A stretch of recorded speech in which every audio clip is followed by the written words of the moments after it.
السلام علیکم ورحمۃ اللہ وبرکاتہ۔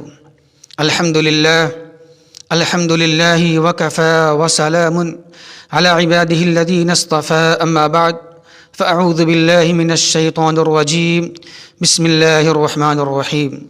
کنتم خیر امۃ اخرجت للناس تأمرون بالمعروف وتنہون عن المنکر۔ محترم سامعین کرام، تبلیغ دین کے دو حصے ہیں اور دو پہلو ہیں۔ ایک ہے امر بالمعروف، یعنی نیکیوں کا، بھلائیوں کا حکم دیا جائے، یعنی نماز، روزہ، حج، زکوٰۃ، قربانی، توحید، سنت، اطاعت، اس کا حکم دیا جائے۔ اور تبلیغ دین کا دوسرا پہلو یہ ہے کہ برائیوں سے، فواحش سے، منکرات سے، یعنی شرک سے، کفر سے، بدعت و خرافات سے اور سارے گناہوں سے روکا جائے۔ تو یہ ہے تبلیغ دین کے دو حصے اور دو پہلو، امر بالمعروف اور دوسرا ہے نہی عن المنکر۔ تو اس آیت کریمہ کی روشنی میں ہم پر یہ ذمہ داری بنتی ہے کہ جہاں ہم لوگوں کو، عوام الناس کو نماز، روزہ، حج، زکوٰۃ، قربانی کی دعوت دیں ہم، وہیں ہماری یہ ذمہ داری بنتی ہے اور یہ فرض بنتا ہے اس کے برخلاف جو گناہ ہیں، جو منکرات ہیں، شرک، کفر، بدعت و خرافات، اس سے ہم لوگوں کو منع کریں، لوگوں کو روکیں۔ تو جب تک کہ ہم نیکیوں کے ساتھ برائیوں سے نہیں روکیں گے، تب تک کہ یہ تبلیغ دین کا فریضہ مکمل نہیں ہو سکتا۔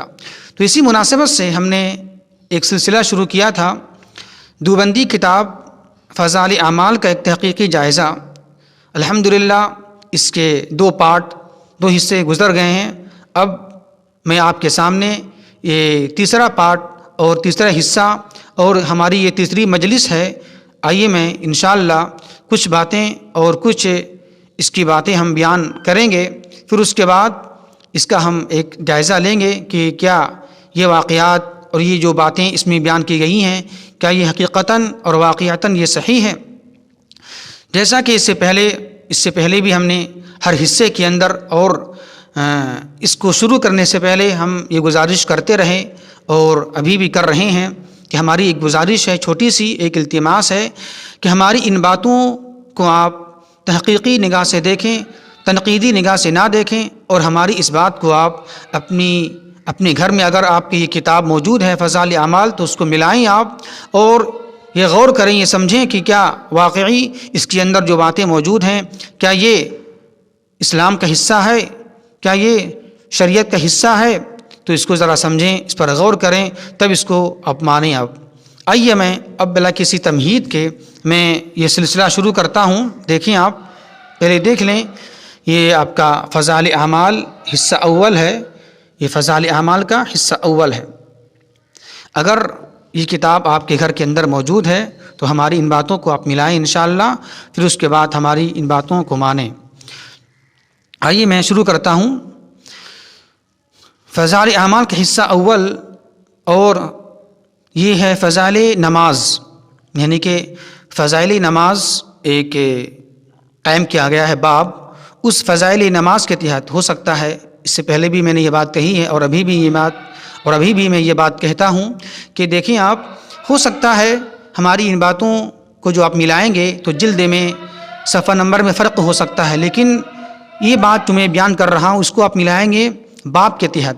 فضائل نماز صفحہ نمبر 220 کے تحت یہ واقعہ نقل کیا گیا ہے کہ حضور صلی اللہ علیہ وسلم سے نقل کیا گیا ہے کہ جو شخص نماز کو قضا کر دے گا، گو گرچہ وہ بعد میں پڑھ بھی لے، پھر بھی اپنے وقت پر نہ پڑھنے کی وجہ سے ایک حقوب جہنم میں جلے گا، اور حقوب کی مقدار 80 برس کی ہوتی ہے، اور ایک برس 360 دن کا اور ایک برس 360 دن کا ہوتا ہے، اور قیامت کا ایک دن 1000 برس کے برابر ہوگا۔ اس حساب سے ایک حقوب کی مقدار 2,88,00,000 برس کی ہوئی۔ اب دیکھیں آپ، فضائل نماز کے تحت یہ واقعہ اور یہ بات بیان کی گئی ہے۔ حدیث کے حوالے سے، حالانکہ یہ حدیث نہیں ہے، یہ موضوع ہے، یہ کسی کی گڑھی ہوئی بات ہے۔ اب دیکھ لیں آپ، اس حدیث کو نقل کرنے کے بعد عربی کے اندر میں یہ بات کہتے ہیں زکریا صاحب کہ قضا فی المجالس الابرار قلت لم اجدہ فیما عندی من کتب الحدیث الا ان مجالس الابرار۔ دیکھیں آپ، یہ بات موجود ہے، کہہ رہے ہیں زکریا صاحب کہ میں نے یہ بات جو لکھی ہے، کہاں سے لکھی ہے؟ اس طرح کی باتیں موجود ہے مجالس الابرار کے اندر، یعنی کہ مجالس الابرار ایک کتاب ہے، اس کے اندر یہ بات موجود ہے، اور یہ کہہ بھی رہے ہیں، ان کو یہ اعتراف ہے، یہ کہہ رہے ہیں کہ میں نے اس طرح کی بات کو، اس طرح کی حدیث کو میں نے نہیں پایا ہے کتب حدیث کے اندر، یعنی کہ اس طرح کی جو باتیں ہیں، حدیث جو بیان کی گئی ہے اللہ کے نبی کے حوالے سے، یہ میں نے کتب حدیث کے اندر پایا نہیں ہے سوائے مجالس الابرار کے اندر۔ مجالس الابرار ایک کتاب ہے، اس کے اندر یہ بات موجود ہے۔ اب دیکھ لیں، عربی میں یہ بات لکھی ہے لیکن اس کا ترجمہ نہیں کیا گیا ہے۔ کیوں نہیں کیا گیا ہے اس کا ترجمہ؟ اس لیے اس کا ترجمہ نہیں کیا گیا ہے کہ ہو سکتا ہے اگر اس کا ترجمہ کر دیں گے ہم تو عوام الناس جان لے گی کہ واقعی میں یہ بات حدیث میں نہیں ہے، اس کا تعلق حدیث سے نہیں، اس لیے زکریا صاحب نے اس کا ترجمہ نہیں کیا، بس کیا کہہ دیا عربی میں کہ میں نے یہ بات پائی ہے کہاں؟ مجالس الابرار کے اندر، اور میں نے اس بات کو، اس حدیث کو نہیں پایا ہے کتب حدیث کے اندر میں۔ اس سے پتہ ہی چلا یہ بات حدیث کی نہیں ہے۔ پہلی بات تو یہ ہے۔ دوسری بات یہ جانیں کہ اگر اس بات کو مان لیا جائے کہ جو شخص نماز قضا کر دے گا، گرچہ وہ بعد میں پڑھ بھی لے، تو پھر بھی اپنے وقت پر نہ پڑھنے کی وجہ سے ایک حقوق جہنم میں جلے گا، اور حقوق کی مقدار کیا ہے؟ 80 برس کی ہوتی ہے، اور ایک برس 360 دن کا، اور قیامت کا ایک دن 1000 برس کے برابر ہوگا۔ اس حساب سے ایک حقوق کی مقدار 2 کروڑ 88 لاکھ برس ہوتی ہے۔ اگر اس کو مان لیا جائے تو اس کے زد میں نعوذ باللہ اللہ کے نبی بھی آ سکتے ہیں اور صحابہ کرام بھی آ سکتے ہیں، اس لیے کہ غزوہ خندق کے موقع پر اللہ کے نبی صلی اللہ علیہ وسلم اور بہت سارے صحابہ کرام کی نماز عصر فوت ہو گئی تھی، پھر بعد میں اللہ کے نبی نے اسے پڑھا، تو کیا اس میں جو بات بیان کی گئی ہے کہ گرچہ نماز بعد میں پڑھ لیں گے پھر بھی جہنم میں ایک حقوق جلیں گے، تو کیا نعوذ باللہ ثم نعوذ باللہ اس کی زد میں اللہ کے نبی بھی آئیں گے، صحابہ کرام بھی آئیں گے؟ اسی طرح جب اللہ کے نبی صلی اللہ علیہ وسلم اور صحابہ کرام غزوہ خیبر سے واپس آ رہے تھے تو چند نمازیں چھوٹ گئی تھی اللہ کے نبی صلی اللہ علیہ وسلم کی، تو کیا بتائیں آپ اس حدیث کو اگر صحیح مان لیا جائے تو کیا اس کے زد میں اللہ کے نبی اور صحابہ کرام بھی آ سکتے ہیں؟ نعوذ باللہ ثم نعوذ باللہ۔ تو اس سے معلوم یہ ہوا یہ حدیث صحیح نہیں ہے، یہ حدیث موضوع ہے، من گھڑت ہے، خود یہ ان کا اقرار موجود ہے، خود یہ اقرار کر رہے ہیں زکریا صاحب کہ میں نے اس بات کو نہیں پایا سوائے مجالس الابرار کے اندر، اور یہ میں نے حدیث نہیں پائی ہے کتب احادیث کے اندر، یہ بات خود اقرار کر رہے ہیں لیکن اس کا ترجمہ نہیں کیا۔ کیوں؟ تاکہ عوام الناس کو یہ پتہ نہ چل جائے کہ یہ حدیث کی بات نہیں ہے، یہ کسی شریعت کا حصہ نہیں ہے۔ اب آگے چلیے، اب آگے چلتے ہیں۔ فضائل نماز کا صفحہ نمبر 223 ہے۔ بیان فرماتے ہیں زکریا صاحب رحمۃ اللہ علیہ کہ حضرت سفیان ثوری رضی اللہ تعالیٰ، دیکھیں سفیان ثوری یہ صحابی نہیں ہے لیکن یہاں کیا لکھا ہوا ہے؟ رضی اللہ تعالیٰ۔ حالانکہ صحابی کے تعلق سے یہ بات عقیدہ موجود ہے اہل سنت والجماعت کا کہ صرف صحابہ کرام کے ساتھ ہی ہم رضی اللہ عنہ لگا سکتے ہیں، لیکن یہ کیا کہہ رہے ہیں؟ حضرت سفیان ثوری رضی اللہ تعالیٰ، تو یہ صحابی نہیں ہے، تو ایسا نہیں بولنا چاہیے، یہ غلط ہے۔ تو خیر یہ کہتے ہیں حضرت سفیان ثوری رضی اللہ تعالیٰ عنہ پر ایک مرتبہ غلبہ حال ہوا۔ غلبہ حال صوفیوں کا ایک اصطلاح ہے، غلبہ حال۔ غلبہ حال کا مطلب یہ ہوتا ہے کہ صوفی لوگ جب قوالی سنتے ہیں تو ان پر ایک غلبہ، ایک حالت طاری ہو جاتی ہے جس کو وجد کہا جاتا ہے۔ وجد یہ ایک صوفیہ کا ایک اصطلاح ہے اور ایک عمل ہے، اور یہ غلط ہے، ایسا کبھی بھی ایسا نہیں ہوا۔ آگے سنیں، واقعہ پورا مکمل سنیں آپ۔ تو حضرت سفیان ثوری رضی اللہ تعالی عنہ پر ایک مرتبہ غلبہ حال ہوا تو 7 روز تک گھر میں رہے، نہ کھاتے تھے، نہ پیتے تھے، نہ سوتے تھے۔ دیکھیں آپ محترم سامعین، غور کریں آپ، اس میں یہ بات بیان کی گئی ہے کہ سفیان ثوری رضی اللہ تعالیٰ عنہ، حالانکہ صحابی نہیں ہے اور صحابی کے ساتھ رضی اللہ عنہ لگایا جاتا ہے۔ دوسری بات ان کے تعلق سے یہ بات کہی گئی ہے کہ ان پر ایک مرتبہ غلبہ حالت طاری ہو گیا، تو ایسا بالکل بھی نہیں ہے۔ اور غلبہ حال ہوا تو 7 روز تک گھر میں رہتے تھے، نہ کھاتے تھے، نہ پیتے تھے، نہ سوتے تھے، یہ شریعت کا حصہ نہیں ہے۔ کیا اللہ کے نبی اور کیا صحابہ کرام نے ایسا کیا؟ ان کے ساتھ ایسا ہوا کہ 7 روز تک گھر میں رہے، تو نماز کہاں پڑھی؟ سوال یہ ہے کہ نماز پڑھنے کے لیے کہاں جاتے تھے وہ؟ کہ نماز پڑھنے مسجد میں جاتے نہیں تھے؟ تو جب ایسی حالت طاری ہوئی تو 7 روز تک گھر میں رہے، نہ کھاتے تھے، نہ پیتے تھے، نہ سوتے تھے۔ میرے محترم سامعین، یہ اسلام کا حصہ نہیں ہے کہ نہ کھانا، نہ پینا، نہ سونا، گھر میں رہنا اور اس پر ایک حالت طاری کا ہو جانا، یہ صحیح نہیں ہے، یہ اسلام کے خلاف ہے، یہ شریعت کے خلاف ہے۔ اسی طرح آئیے ہم آگے چلتے ہیں۔ کہتے ہیں زکریا صاحب فضائل نماز صفحہ نمبر 226 کے اندر کہ محمد بن سماعہ رحمۃ اللہ علیہ ایک بزرگ عالم ہیں جو امام ابو یوسف رحمۃ اللہ علیہ، امام محمد رحمۃ اللہ علیہ کے شاگرد ہیں۔ 103 برس کی عمر میں انتقال ہوا ان کا۔ اس وقت 200 رکعت نفل روزانہ پڑھتے تھے۔ دیکھ لیں آپ، یہ بھی صحیح نہیں ہے۔ ایک آدمی، ایک شخص 103 برس کی عمر میں ہو اور اس وقت وہ روزانہ 200 رکعت نفل نماز پڑھے، یہ کیا ممکن ہے؟ یہ ممکن ہی میں سے نہیں ہے۔ پہلی بات، یہ ممکنات ہی میں سے نہیں ہے۔ دوسری بات یہ ہے کہ یہ شریعت کا حصہ نہیں ہے۔ کیا اللہ کے نبی صلی اللہ علیہ وسلم نے یہ عمل کیا؟ اور کیا خود اللہ کے نبی صلی اللہ علیہ وسلم نے صحابہ کرام کو اس چیز کا حکم دیا؟ نہیں دیا کہ روزانہ 200 رکعت نفل نماز پڑھی جائے۔ یہ ایسا کچھ بھی نہیں ہے، ایسا یہ شریعت کا حصہ نہیں ہے۔ اسی طرح آگے چلیں۔ کہتی ہیں کہ مسلسل 40 برس تک میری ایک مرتبہ کے علاوہ تکبیر اولیٰ فوت نہیں ہوئی، صرف ایک مرتبہ جس دن میری والدہ کا انتقال ہوا۔ یہ کہتے ہیں ان کے بارے میں، محمد بن سماعہ کے بارے میں، کہ 40 برس تک ان کی تکبیر اولیٰ فوت نہیں ہوئی سوائے ایک مرتبہ کے۔ یہ بھی ممکن نہیں ہے۔ دیکھ لیں آپ، انسان 40 برس تک نماز پڑھے گا تو ظاہر سی بات ہے اس کے معاملات ہیں، بہت ساری چیزیں ہیں، دنیا ہے، بیوی ہیں، بچے ہیں، ہو سکتا کبھی آگے پیچھے ہو جائے۔ خود اللہ کے نبی کے بارے میں آتا ہے کہ اللہ کے نبی صلی اللہ علیہ وسلم کی غزوہ خندق کے وقت میں عصر کی نماز فوت ہو گئی، لیکن ان کے بارے میں کیا کہا جا رہا ہے کہ 40 برس تک تکبیر اولیٰ ان کی فوت نہیں ہوئی۔ مراد یہ ہے تکبیر اولیٰ یعنی کہ نماز میں جو تکبیر کہی جاتی ہے، تکبیر تحریمہ، بالکل یہ تکبیر ان کی فوت نہیں ہوئی۔ تو یہ بھی ممکنات میں سے نہیں ہے۔ ناممکن ہے کہ جب اللہ کے نبی کی نماز فوت ہو گئی اور صحابہ کرام کی نماز فوت ہو گئی تو یہ ان کی بات کیسے مان لیا جائے کہ ان کی نماز 40 برس تک تکبیر اولیٰ کے ساتھ ہوئی سوائے ایک دن کے؟ یہ بھی غلط ہے۔ فضائل نماز ہے، یہ صفحہ نمبر 242 ہے، یہ دیکھ لیں۔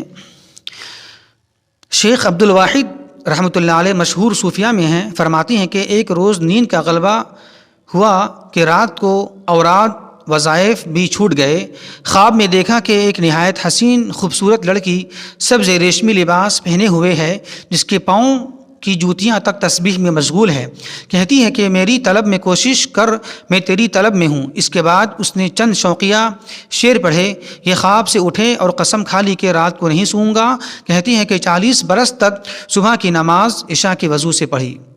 اب دیکھ لیں محترم سامعین، اس پر غور کریں آپ کہ ایک شخص، ایک مشہور صوفیہ عبد الواحد کے تعلق سے بات بیان فرمائی گئی ہے۔ خواب میں کیا دیکھتے ہیں؟ خواب میں یہ دیکھتے ہیں کہ ایک نہایت حسین لڑکی سبز ریشمی لباس پہنے ہوئے آئی ان کے پاس، جس کے پاؤں کی جوتیاں تک تسبیح میں مشغول تھی۔ یہ بات تو سمجھ میں آتی ہے کہ ذکر کرنا زبان سے، تسبیح کرنا، یہ بات تو سمجھ میں آتی ہے، لیکن پاؤں کی جوتیاں تک تسبیح میں مشغول تھی، یہ کیا بات ہے؟ یہ تو اس کا تعلق تو نہ حدیث سے ہے، نہ قرآن سے، نہ اسلام سے ہے کہ اس کے پاؤں کی جوتیاں تک تسبیح میں مشغول ہے۔ تسبیح کا تعلق زبان سے ہے، پاؤں کی جوتیاں سے نہیں ہے۔ یہ بھی بات ذہن کے اور عقل کے خلاف ہے اور شریعت کے خلاف ہے۔ اس کے بعد کہتے ہیں، وہ لڑکی کہتی ہے جو خواب میں آئی کہ میری طلب میں کوشش کر، میں تیری طلب میں ہوں۔ اس کے بعد وہ آدمی کیا ہوا؟ قسم کھا لی کہ رات کو نہیں سوؤں گا۔ کہتے ہیں کہ 40 برس تک صبح کی نماز عشاء کے وضو سے پڑھی۔ اس کا مطلب یہ ہوا کہ یہ صوفی شخص ہے، جب اس نے خواب میں دیکھا لڑکی کو تو اس کی طلب میں کوشش کیا، عبادت کیا، حالانکہ یہ شرک ہے۔ عبادت کس کے لیے کرنی ہے؟ اللہ تبارک و تعالیٰ ہی کے لیے کرنی ہے۔ اور عبادت کس وجہ سے کرنی ہے؟ جہنم کے خوف سے اور جنت کی طلب میں کرنا ہے، جیسا کہ اللہ تبارک و تعالیٰ قرآن کے اندر اہل ایمان کی صفت بیان فرماتا ہے کہ یدعون ربهم خوفا وطمعا، وہ اللہ کو پکارتے ہیں، اللہ سے گریہ بازاری کرتے ہیں۔ کیوں؟ کس وجہ سے؟ خوفا وطمعا، خوف کی وجہ سے، جہنم کی خوف کی بنا پر، وطمعا اور جنت کی لالچ کی بنا پر تھی۔ لیکن یہاں دیکھیں، یہاں لڑکی کی طلب میں عبادت کی جا رہی ہے، اور یہ کہہ رہے ہیں کہ جب انہوں نے خواب یہ دیکھا تو قسم اٹھا لی کہ رات کو نہیں سوؤں گا، مطلب رات بھر عبادت کروں گا۔ یہ حالانکہ یہ غلط ہے. عبادت اللہ کے لیے ہونی چاہیے اور عبادت جہنم کے خوف اور جنت کی طلب بھی ہونی چاہیے. اور یہ کہا گیا ان کے تعلق سے کہ 40 برس تک صبح کی نماز عشاء کی وضو سے پڑھی. بتائیے یہ اسلام ہے؟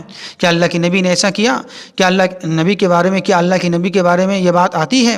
اور کیا کسی صحابی کے بارے میں یہ بات آتی ہے کہ 40 برس تک صبح کی نماز پڑھی عشاء کی وضو سے؟ یہ بالکل غلط ہے اور یہ بات بالکل اسلام کے خلاف ہے، یہ صحیح نہیں ہے. اسی طرح آگے چلیں، یہی ہے فضائل نماز صفحہ نمبر 242. نیچے بیان فرماتے ہیں کہ شیخ مظہر سعدی رحمۃ اللہ علیہ ایک بزرگ ہیں جو اللہ جل شانہ کے عشق و شوق میں 60 برس تک روتے رہے. پہلی بات تو یہ ہے یہاں جو بات کہی گئی ہے شیخ مظہری کے بارے میں کہ اللہ کے عشق شوق میں، پہلی بات اللہ کے لیے محبت کا لفظ استعمال ہوتا ہے، عشق کے لفظ نہیں. جہاں کہیں بھی اللہ کے لیے یا اللہ کے نبی صلی اللہ علیہ وسلم کے لیے یہ بات آئی ہے تو محبت کا لفظ آیا ہے، عشق کا لفظ نہیں آیا. عشق کا یہ لفظ بالکل غلط ہے اور اسلام شریعت کے خلاف ہے. قل ان کنتم تحبون اللہ فاتبعونی یحببکم اللہ. دیکھیں آپ اے نبی کریم صلی اللہ علیہ وسلم آپ یہ بیان فرما دیجئے اگر تم اللہ سے محبت کرنا چاہتے ہو تو اس طرح پورا قرآن مجید، اس طرح پوری حدیث بھری ہوئی ہے کہ اللہ نے جہاں جہاں بھی اپنے لیے یا اللہ کے نبی نے اپنے لیے لفظ استعمال کیا محبت کا، عشق کا نہیں، تو لفظ عشق یہ قرآن و حدیث کے خلاف لفظ ہیں. یہ کہا گیا کہ اس کے تعلق سے کہ اللہ جل شانہ کے عشق شوق میں 60 برس تک روتے رہے. کیا یہ حصہ ہے؟ 60 برس تک روتے رہے تو پھر نماز کب پڑھی؟ عبادات کب کیا؟ روزہ کب رکھیں؟ نمازیں کب پڑھیں؟ اور دنیا کے معاملات کب ادا کیے؟ جب 60 برس تک روتے رہیں. اور یہ دیکھ لیں آپ، جانیں آپ محترم سامعین کہ سب سے بڑا متقی اور سب سے بڑے پرہیزگار جناب محمد الرسول اللہ صلی اللہ علیہ وسلم آتے ہیں. تو کیا ان کے بارے میں یہ بات موجود ہے کہ اللہ کے نبی صلی اللہ علیہ وسلم 60 برس تک روتے رہیں؟ نہیں آتی یہ بات. تو یہ بات بالکل غلط ہے، صحیح نہیں ہے. اپنے بزرگوں کو آگے بڑھا دینا ہے یا اس میں غلو ہے، سب غلو ہے، یہ سب یعنی کہ غلو کر دینا عبادات میں، اپنے بزرگوں کی فضیلت کو بیان کرنے میں غلو کرنا، یہ سب غلو کی شکلیں ہیں. یہ بات صحیح نہیں ہے. اسی طرح آگے چلیں، ابو بکر زریر رحمۃ اللہ علیہ کہتے ہیں کہ میرے پاس ایک نوجوان غلام رہتا تھا، دن بھر روزہ رکھتا تھا اور رات بھر تہجد پڑھتا.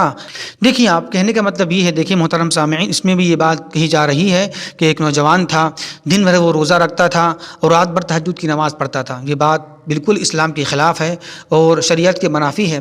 بخاری مسلم کی حدیث ہے کہ حضرت عبداللہ بن عمر بن عاص رضی اللہ تعالیٰ عنہ نے یہ کہا اللہ کے نبی صلی اللہ علیہ وسلم سے، اے اللہ کے رسول صلی اللہ علیہ وسلم، ہم رات بھر نماز پڑھ سکتے ہیں اور دن بھر روزہ رکھ سکتے ہیں؟ تو اللہ کے نبی نے صحابی رسول کو منع کر دیا کہ ایسا مت کرو، بلکہ رات بھر نماز نہ پڑھو اور دن بھر ہمیشہ روزہ مت رکھو، کیونکہ تمہارے اوپر تمہارے بیوی کا بھی حق ہے. دیکھیں اسلام تو یہ سکھاتا ہے کہ رات بھر نمازیں پڑھنا یہ غلط ہے، یہ شریعت کا حصہ نہیں ہے. اسی طرح ہمیشہ دن بھر روزہ رکھنا یہ بھی غلط ہے. تو یہ عمل، یہ طریقہ اسلام کے خلاف ہے. فضائل نماز کا صفحہ نمبر 245 ہے.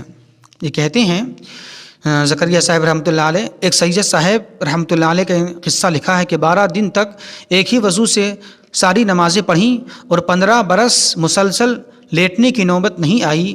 کئی دن ایسے گزر جاتے کہ کوئی چیز چکھنے کی نوبت نہیں آتی. یہ بتائیے کیا اب یہ اسلام ہے؟ یہ شریعت ہے کہ 12 دن ایک ہی وضو سے ساری نمازیں پڑھنا، 12 دن مسلسل، مطلب کہ فجر، ظہر، عصر، مغرب، عشاء، یعنی کہ مسلسل 12 دن ایک ہی وضو سے نماز پڑھنا؟ کا یہ ایسا ہو سکتا ہے؟ یہ ممکن ہے؟ یہ انسان ہے یا فرشتے ہیں؟ فرشتے کو محسوس نہیں ہوتی ہے ضرورت لاحق. یہ دیکھیے آپ، 12 دن ایک ہی وضو سے ساری نمازیں پڑھیں اور 15 برس مسلسل لیٹنے کی نوبت نہیں آئی. مطلب یہ 15 سال تک وہ لیٹے نہیں. یہ کیا تھے؟ یہ انسان تھے یا فرشتے تھے؟ فرشتے کے بارے میں ایسا ہے کہ فرشتے کے بارے میں یہ بات آتی ہے کہ وہ آرام نہیں کرتے ہیں، وہ سوتے نہیں ہیں، وہ کھاتے نہیں ہیں، وہ پیتے نہیں ہیں. یہ انسان کی صفت نہیں ہو سکتی کہ وہ 15 برس تک لیٹے نہیں، آرام نہ کرے. یہ شریعت کا حصہ نہیں ہے. اور کئی دن ایسے گزر جاتے ہیں کہ کوئی چیز چکھنے کی نوبت نہیں آتی، مطلب کوئی چیز چکھتے نہیں، وہ منہ میں ڈالتے نہیں. یہ بھی اسلام کے سراسر خلاف ہے، اسلام کے منافی ہے اور عقل کے بھی خلاف ہے. یہ خلاف عقل بات ہے کہ ایک انسان ہو جو 15 برس تک لیٹے نہیں، سوئے نہیں اور کئی دن کچھ کھائے پیے نہیں، کچھ چکھے نہیں. یہ بھی اسلام کے خلاف تو ہے ہی ہے، یہ خلاف عقل بھی ہے، عقل کے خلاف بھی ہے. آئیے اسی صفحہ ہے فضائل نماز کا، صفحہ نمبر 245 ہے. آگے لکھتے ہیں حضرت عمر بن عبدالعزیز سے سبھی واقف ہیں، خلفائے راشدین کے بعد انہی کا شمار ہے. کہتے ہیں کہ خلافت کے بعد سے، یعنی کہ یہ بات کہی جا رہی ہے عمر بن عبدالعزیز رحمۃ اللہ علیہ کے تعلق سے، کہ خلافت کے بعد سے جنابت کے غسل کی نوبت نہیں آئی. غسل جنابت کہتے ہیں کہ جب شوہر بیوی جب ملتے ہیں، صحبت کرتے ہیں، اس کے بعد جو ناپاکی ہوتی ہے، اس کے بعد جو غسل کیا جاتا ہے، اس کا نام ہے غسل جنابت. تو دیکھیں آپ، ان کے بارے میں بیان کیا جا رہا ہے عمر بن عبدالعزیز رحمۃ اللہ علیہ کے بارے میں کہ خلافت کے بعد سے جنابت کے غسل کی نوبت نہیں آئی. دیکھیں کہ یہ بات صحیح ہے، یہ ان پر الزام ہے، یہ ان پر بہتان ہے بہت بڑا. ایسا ہو سکتا ہے کہ ایک نیک آدمی، ایک صالح متقی شادی کے بعد بیوی سے نہ ملے، بیوی سے صحبت نہ کرے، اور یہ اسلام کا حصہ ہے. بلکہ اللہ کے نبی نے خود یہ کہا صحابی رسول کو کہ تم روزانہ رات میں نماز نہ پڑھو، روزانہ دن میں روزہ مت رکھو، اس لیے کہ تمہارے اوپر تمہاری بیوی کا بھی حق ہے، تمہاری بیوی کا ایک حصہ ہے، اس کا بھی حق ادا کرو. تو کیا یہ اسلام کے خلاف ہے کہ نہیں ہے کہ خلافت کے بعد سے لے کر بیوی سے نہ ملنا، بیوی سے اکٹھا نہ ہونا، یہ اسلام کے خلاف ہے کہ نہیں ہے؟ یہ اسلام کے خلاف بھی ہے اور انسان کی فطرت کے خلاف بھی ہے. انسان کی فطرت اس بات کی گوارا نہیں کرے گی کہ وہ ایک لمبے زمانے تک بیوی سے نہ ملے، بیوی سے قریب نہ جائے. یہ اسلام نہیں ہے. اسی طرح آئیں آپ، فضائل نماز کا صفحہ نمبر 246 ہے. فضائل نماز کا صفحہ نمبر 246. حضرت امام احمد بن حنبل رحمۃ اللہ علیہ جو فقہ کے مشہور امام ہیں، دن بھر مسائل میں مشغول رہنے کے باوجود رات دن میں 300 رکعت نفل پڑھتے تھے. دیکھ لیں امام احمد بن حنبل رحمۃ اللہ علیہ کے بارے میں کیا بیان کیا جا رہا ہے کہ دن بھر مسائل میں مشغول رہنے کے باوجود، دیکھیں ایک بات تو ایک طرف یہ بات کہی جا رہی ہے کہ دن بھر مسائل میں مشغول ہیں، مسائل کو حل کرنے میں مشغول ہیں، اور دوسری طرف یہ بات کہہ رہی ہیں کہ دن بھر مسائل میں مشغول رہنے کے باوجود رات میں 300 رکعت نفل نماز پڑھتے تھے. کیا یہ بات ایسا ہو سکتا ہے؟ کیا یہ ممکنات میں سے ہے؟ کیا یہ ممکن ہے کہ ایک آدمی دن بھر مشغول رہے مسائل میں، مسائل کو حل کرنے میں، پھر رات میں 300 رکعت نفل نماز ادا کرے؟ یہ ممکن ہی میں سے نہیں ہے، یہ ممکنات میں سے نہیں ہے، اور یہ شریعت کا حصہ نہیں ہے. خود اللہ کے نبی نے نہ حکم دیا اور نہ ایسا کیا کہ رات میں 300 رکعت نفل نماز پڑھو. ایسا حکم اللہ کے نبی نے نہیں دیا ہے. اسی طرح حضرت سعید بن جبیر رحمۃ اللہ علیہ کے بارے میں بیان فرماتے ہیں کہ سعید بن جبیر ایک رکعت میں پورا قرآن شریف پڑھ لیتے تھے. یہ بھی شریعت کے خلاف ہے. ایک رکعت میں پورا قرآن شریف پڑھ لینا، یہ پہلی بات تو انسان کی فطرت میں شامل نہیں ہے. انسان ایسا کر ہی نہیں سکتا ہے. ایک رکعت میں پورا قرآن مجید پڑھ لے، یہ ممکن ہی نہیں ہے، اور یہ بھی شریعت کے خلاف ہے.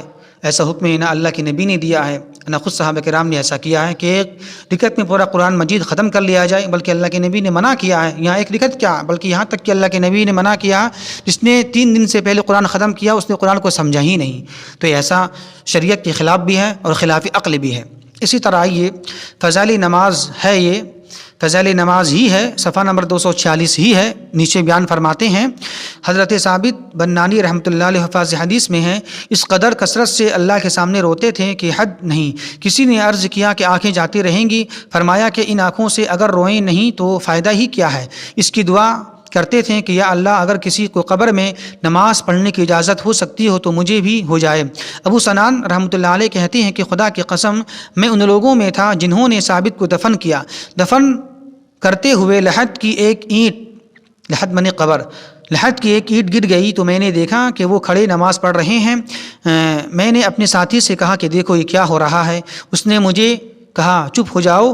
جب دفن کر چکے تو ان کے گھر جا کر ان کے بیٹی سے دریافت کیا، پوچھا کہ کیا ثابت کا عمل کیا تھا؟ اس نے کہا کیوں پوچھتے ہو؟ ہم نے قصہ بیان کیا. اس نے کہا کہ 50 برس شب بیداری، یعنی کہ رات میں جاگا، شب بیداری کی، اور صبح کو ہمیشہ یہ دعا کرتے تھے کہ یا اللہ اگر تو کسی کو یہ دولت کرے کہ وہ قبر میں نماز پڑھے تو مجھے بھی عطا فرما. اب دیکھیں آپ کتنی بڑی یہ تہمت ہے اور بالکل غلط بیانی ہے اور یہ اسلام کے خلاف ہے. اب یہ بتائیں کیا نماز پڑھنا قبر میں یہ کیا ہے؟ یہ دنیاوی عمل ہے یا آخرت کا عمل ہے یہ؟ اور یہ بات سب جانتے ہیں اور حدیث کے اندر بھی بات موجود ہے کہ مرنے کے بعد ایک انسان کا عمل ختم ہو جاتا ہے. عمل دنیا تک ہے، عمل دنیا کے بعد نہیں ہے. عمل دنیا کے اندر ہی کرنا آپ کو ہے. نماز روزہ جو بھی ہے عمل یہ دنیا کے لیے ہے, یہ مرنے کے بعد کے لیے نہیں ہے. یہاں بات کیا کہی جا رہی ہے, اور ہمیشہ یہ دعا کرتے تھے کہ یا اللہ اگر تو کسی کو یہ دولت عطا کرے کہ وہ قبر میں نماز پڑھے تو مجھے بھی عطا فرما. تو اب کیا ہو رہا ہے, ان کے بارے میں کیا بات بیان کی جا رہی ہے کہ مرنے کے بعد دیکھا قبر میں نماز پڑھ رہے ہیں. حالانکہ یہ بات اللہ کے نبی کے بارے میں نہیں آتی ہے, حالانکہ یہ بات کسی صحابی کے بارے میں نہیں آتی, حالانکہ سب سے بڑے متقی سب سے بڑے پرہیزگار اللہ کے نبی ہیں. اس کے بعد صحابہ کی جماعت ہے. کیا اس کے بارے میں یہ بات آتی ہے؟ ہاں ایک بات آتی ہے موسیٰ علیہ الصلوۃ والسلام کے تعلق سے, وہ بھی معجزہ ہے, وہ معجزہ کے طور پر ہے وہ. لیکن یہاں بات بلکہ یہ دعا کر رہے ہیں دنیا کے اندر میں کہ مجھے قبر میں جانے کے بعد نماز کی توفیق عطا فرما. کیا یہ بات درست ہے؟ یہ بات درست نہیں ہے. یہ بات اسلام کے خلاف ہے, شریعت کے خلاف ہے کہ عمل کا تعلق دنیا سے ہے نہ کہ آخرت سے ہے. آخرت میں جانے کے بعد یعنی کہ دنیا سے جانے کے بعد برزخی زندگی میں عالم برزخ میں عمل کا سلسلہ ختم ہو جاتا ہے, منقطع ہو جاتا ہے. لیکن یہ دعا کر رہے ہیں کہ مجھے نماز کی توفیق عطا فرما کہ میں نماز پڑھوں قبر کے اندر میں. اور اس کے ساتھی نے دیکھا بھی یہ قبر میں نماز پڑھ رہے تھے. یہ بات بالکل غلط ہے اور صحیح نہیں. اسی طرح فضائل نماز ہی ہے, صفحہ نمبر اس کا 246 ہی ہے. آگے نیچے لکھتے ہیں امام ابو یوسف رحمۃ اللہ علیہ بہت سارے مشغولیات کے باوجود جو سب کو معلوم ہے, اور ان کے علاوہ قاضی القضات ہونے کے وجہ سے قضا کے مشاغل علیحدہ تھے, لیکن پھر بھی 200 رکعت نفل روزانہ پڑھتے تھے. یہ بھی بات درست نہیں ہے, صحیح نہیں ہے. کسی امام کے تعلق سے یہ بات بتانا اور یہ کہنا کہ علمی مشاغل کے باوجود یعنی کہ جو ان کا جو علم تھا, مسئلہ بتانا, مسئلہ سمجھانا, اتنا علم ہے یعنی کہ اتنی مشاغل, اتنے مشغول ہونے کے باوجود بھی پھر بھی وہ روزانہ قاضی ہونے کے باوجود بھی پھر بھی وہ روزانہ 200 رکعت نفل نماز ادا کرنا, یہ کیا ہے؟ یہ صحیح ہے نہیں, بلکہ یہ غلط ہے, یہ شریعت کا حصہ نہیں ہے, وہ اسلام کے خلاف ہے. اسی طرح آگے لکھتے ہیں صفحہ نمبر وہی 246 ہی ہے. حضرت بقی بن مخلد روزانہ تہجد اور وتر کی 13 رکعت میں ایک قرآن شریف پڑھا کرتے تھے. دیکھ لیں یہ بھی شریعت کے خلاف ہے کہ شریعت کا حصہ نہیں ہے کہ ایک روزانہ تہجد اور وتر کی 13 رکعت میں ایک قرآن شریف پڑھ لینا, ختم کر لینا, یہ بھی اسلام کا حصہ نہیں ہے. حضرت حناد ایک محدث ہیں, ان کے شاگرد کہتی ہیں کہ وہ بہت ہی زیادہ روتے تھے. ایک مرتبہ صبح کو ہمیں سبق پڑھاتے رہیں اور اس کے بعد وضو وغیرہ سے فارغ ہو کر زوال تک نفلی نمازیں پڑھتے رہیں. دوپہر کو گھر تشریف لے گئے اور تھوڑی دیر میں آ کر ظہر کی نماز پڑھائی اور عصر تک نفل نمازوں میں مشغول رہیں. پھر عصر کی نماز پڑھائی اور قرآن پاک کی تلاوت مغرب تک فرماتے رہے. مغرب کے بعد میں واپس چلا آیا. میں نے ان کے ایک پڑوسی سے تعجب سے کہا کہ یہ شخص کس قدر عبادت کرنے والے ہیں. اس نے کہا کہ 70 برس سے ان کا یہی عمل ہے, اور اگر تم ان کی رات کی عبادت دیکھو گے تو اور زیادہ تعجب کرو گے. یہ بھی بات درست نہیں ہے کہ 70 برس تک ایک آدمی ایسا کرتا رہے, نفل نماز میں مشغول ہوتا رہے. یہ بھی شریعت کے خلاف ہے, اسلام کے خلاف ہے. آگے دیکھیں, آگے بیان فرما رہے ہیں صفحہ نمبر 247 کے اندر فضائل نماز ہی ہے اس کا, اور صفحہ نمبر 247 ہے. مسروق رحمۃ اللہ علیہ ایک محدث ہیں, ان کی بیوی کہتی ہیں کہ وہ نمازیں اتنی لمبی پڑھا کرتے تھے کہ ان کی پنڈلیوں پر ہمیشہ اس کی وجہ سے ور میں رہتا تھا, اور میں ان کے پیچھے بیٹھی ہوئی ان کے حال پر ترسے کھا کر رویا کرتی تھی. دیکھیں یہ بھی بات صحیح نہیں ہے. یہ خصوصیت اللہ کے نبی صلی اللہ علیہ وسلم کی ہے, لیکن یہ بات کہی جا رہی ہے ان کے تعلق سے, مسروق رحمۃ اللہ علیہ کے تعلق سے. یہ بات درست نہیں ہے.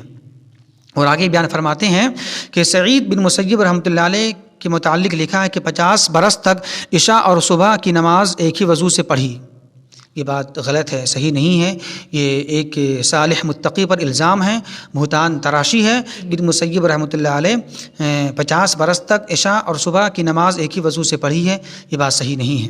حضرت امام اعظم رحمۃ اللہ علیہ کے متعلق تو بہت کثرت سے یہ چیز نقل کی گئی ہے کہ 23 یا 40 یا 50 برس تک 50 برس عشاء اور صبح کی نماز ایک ہی وضو سے پڑھی. یہ بھی بات سراسر اسلام کے خلاف ہے. اسی طرح آگے لکھتے ہیں صفحہ نمبر 247 ہے فضائل نماز کا. حضرت امام شافعی رحمۃ اللہ علیہ صاحب کا معمول تھا کہ رمضان میں 60 قرآن شریف نماز میں پڑھتے تھے. ایک شخص کہتے ہیں یہ بھی صحیح نہیں ہے کہ رمضان کے مہینے میں 60 قرآن شریف کو نماز کی حالت میں ختم کرنا، یہ بھی بات درست نہیں ہے اور اسلام کے خلاف ہے۔